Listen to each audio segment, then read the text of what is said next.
janvier 2019. Il y a beaucoup trop de films.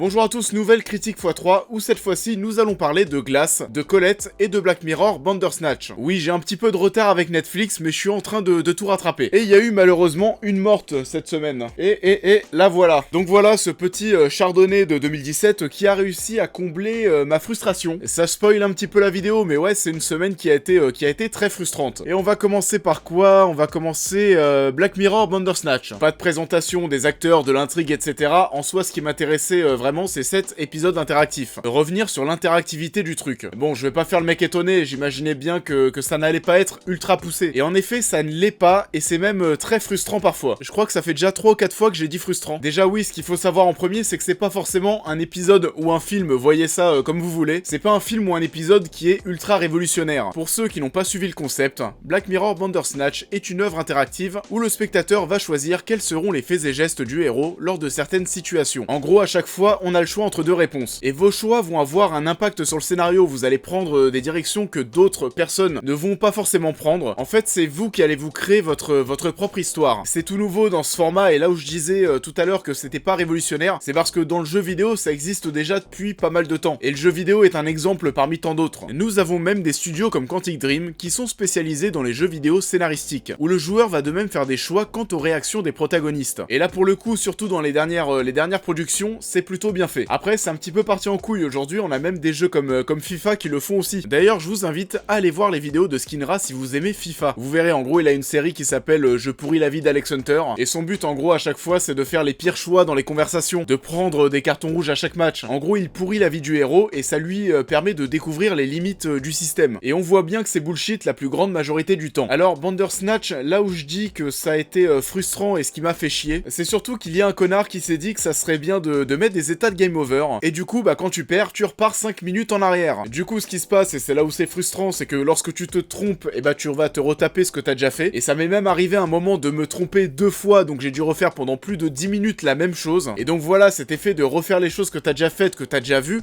c'est frustrant. Parce que t'as pas l'impression d'avancer, bah d'ailleurs oui, t'avances pas. Et en plus de ça, bah t'as quand même l'impression de perdre ton temps. Grosso modo, tout se recoupe, vous allez pas avoir 40 000 scénarios différents. Vous allez avoir, oui, des fins différentes, mais bon, dans le fond, ça change pas grand chose. On te le tease un petit peu, à un moment d'ailleurs, il y a un dialogue, il y a une réplique qui te dit en gros que l'on va avoir l'impression de contrôler le tout, mais en fait, pas tant que ça, et on est vachement cloisonné. D'ailleurs, il y a pas mal de choses dans ce cas, c'est un délire qui est assez méta. Si vous ne jouez pas aux jeux vidéo, ça peut même vous paraître tout nouveau. Est-ce que ça peut avoir un avenir au cinéma? Pour le coup, je pense pas. Parce qu'on est de plus en plus flemmard dans nos vies, on va pas se le cacher. Aujourd'hui, même passer l'aspirateur et prendre la prise et la foutre dans le mur, bah ça te fait chier. On va préférer prendre un aspirateur, on va pouvoir l'utiliser tout de suite. Là, je prends cet exemple, mais c'est juste pour montrer en termes de flemmardise à quel point ça peut aller haut. Les gens bouffent du Netflix dans le lit, on se fait livrer à manger. Le monde avance de façon à ce qu'on en fasse de moins en moins et que tout vienne à nous. Et c'est là où je pense que ce format n'a pas forcément d'avenir parce qu'il va à contre-courant de notre façon de vivre, tout simplement, de notre future façon de vivre. On va toujours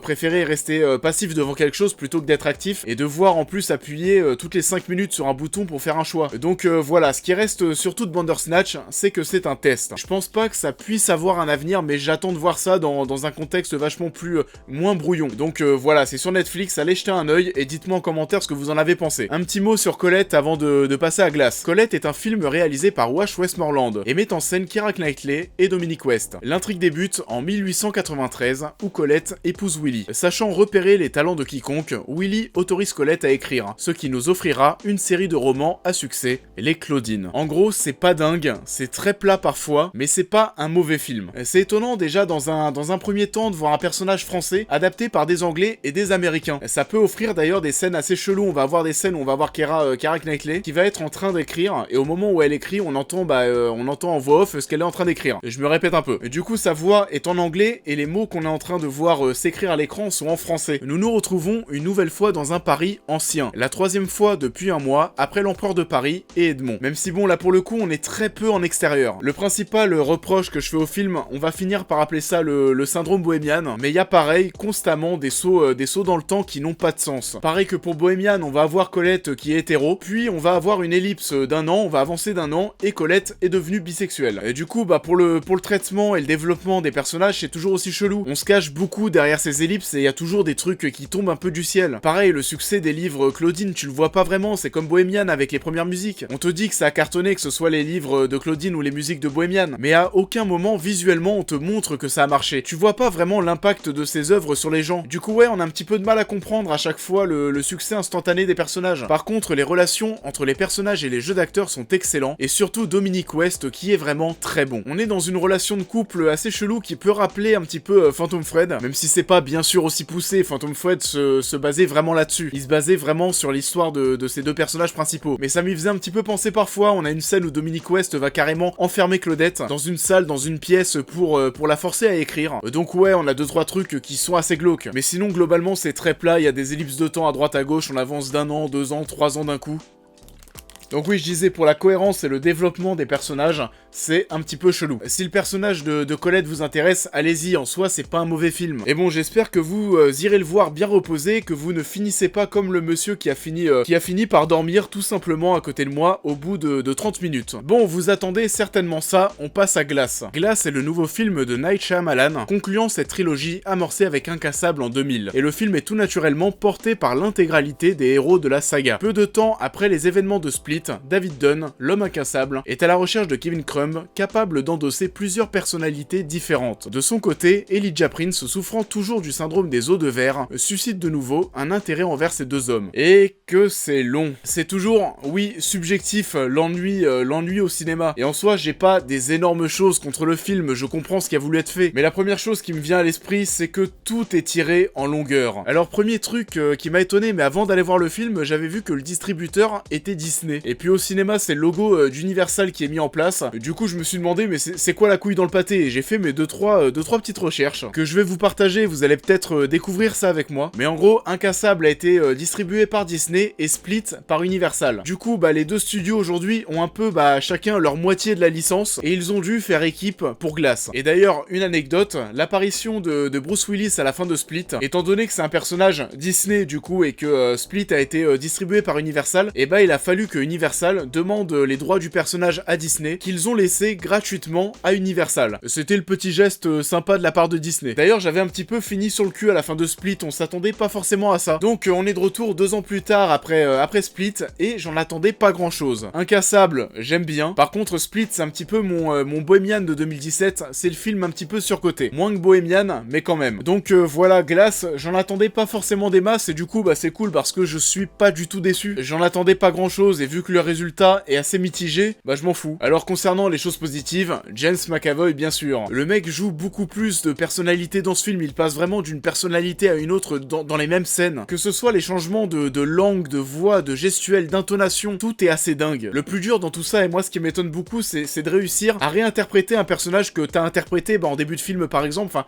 t'as interprété plutôt dans le film. En gros, ce que je veux dire, c'est que lorsqu'il va prendre une personnalité qu'il va jouer une fois, tu la joues pendant 20 secondes et après c'est fini, on n'en parle plus. Mais lorsque t'as déjà joué une personnalité et qu'en plus tu dois revenir dessus, il faut réussir à être cohérent, à réinterpréter cette personnalité, mais de la même façon, avoir la même intonation, avoir la même gestuelle, avoir tout pareil. Et quand, entre temps, t'as déjà joué peut-être 5-6 personnages différents, et faut quand même réussir à se remettre dedans, et ça, je trouve ça très fort. C'est pas un rôle à Oscar, faut pas rêver non plus, mais c'est vraiment bon, et c'est absolument à voir en VO. Sinon, le personnage de Samuel L. Jackson arrive quasiment et étonnamment au bout d'une heure de film. Il a sa première vraie scène au bout de quasiment 1 heure, et le personnage de David Dunn, de Bruce Willis, est toujours aussi mou. Là, on en est limite à se demander si Bruce Willis en a pas rien à foutre. Il y a pas grand chose de créé avec ce personnage de David Dunn, et d'ailleurs, il va totalement disparaître dans la seconde partie du film au profit du personnage de Samuel L. Jackson. Sa relation avec son fils aussi qui est totalement sous-exploitée, et c'est pas parce que tu reprends le même acteur qu'il y a 20 ans pour jouer le fils, et qu'en plus de ça, on te fait des petits clins d'œil. Je pense à la scène où il est dans le gymnase et il va mater un mec qui fait du développé couché, qui est bien sûr un clin d'œil envers une scène d'Incassable. C'est pas pour ça que ça raconte quelque chose, que ça crée quelque chose, c'est que des clins d'œil. Et je vais pas spoiler la fin, mais comment tu veux créer de l'empathie pour ces deux personnages quand la seule vraie scène où t'as eu vraiment une petite interaction entre eux, c'est la scène en introduction de film, où ils vont parler de Salt Bae tout simplement. Sinon, au niveau de la réal, on retrouve bien évidemment la patte Shyamalan. Dans ses cadrages, dans quelques plans symétriques, colorés, des plans dans les miroirs, des plans à l'envers. D'ailleurs à l'envers comme l'une des premières affiches qui avait été dévoilée et qui était vraiment superbe. Sinon bon, même au niveau de la réal, y a rien de foufou non plus. En vrai, j'ai surtout un problème avec le rythme du film qui est très long. Je m'y attendais pas non plus, mais ouais, quasiment l'intégralité de l'intrigue se passe dans cet hôpital psychiatrique. Et pareil, la fin est longue, le climax est long, c'est infinissable. On retrouve aussi un twist final propre au cinéma de Shyamalan, avec une bonne facilité scénaristique. On va pas spoiler, mais en soi, le truc des transferts à la fin...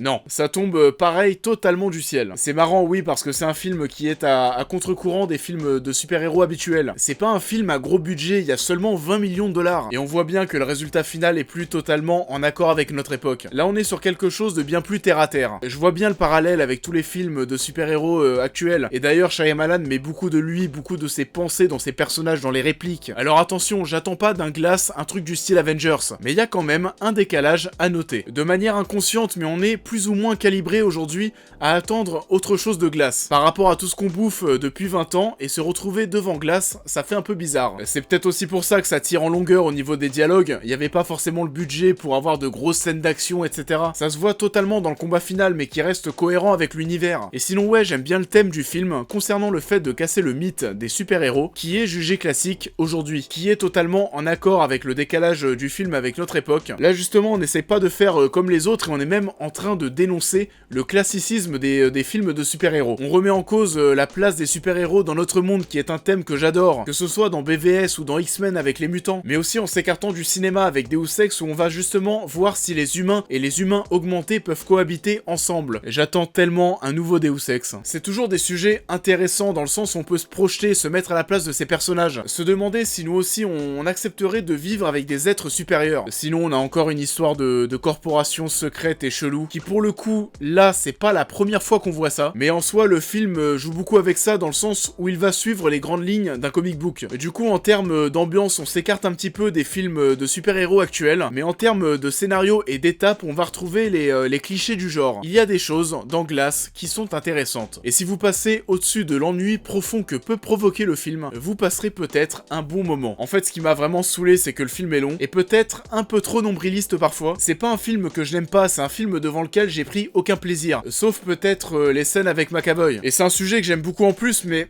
ça a pas pris. Et cette trilogie, je la vois vraiment comme un verre à moitié vide ou à moitié plein. Et voilà, ça en est tout. Je suis un peu KO, je viens tout juste de sortir du taf et j'espère que ça se verra pas trop dans la vidéo. En tout cas, voilà, comme d'habitude, je vous invite à me dire en commentaire ce que vous avez pensé de ces 3 films. Je vous invite aussi, comme d'habitude, à liker la vidéo, à la partager. Et on va se retrouver en début de semaine prochaine avec un petit débat. Et on reviendra aussi dans le reste de la semaine pour parler de plein de films. Parce que là, en janvier, il y a vraiment plein de trucs. Donc encore une fois, merci à tous de votre écoute et à très vite.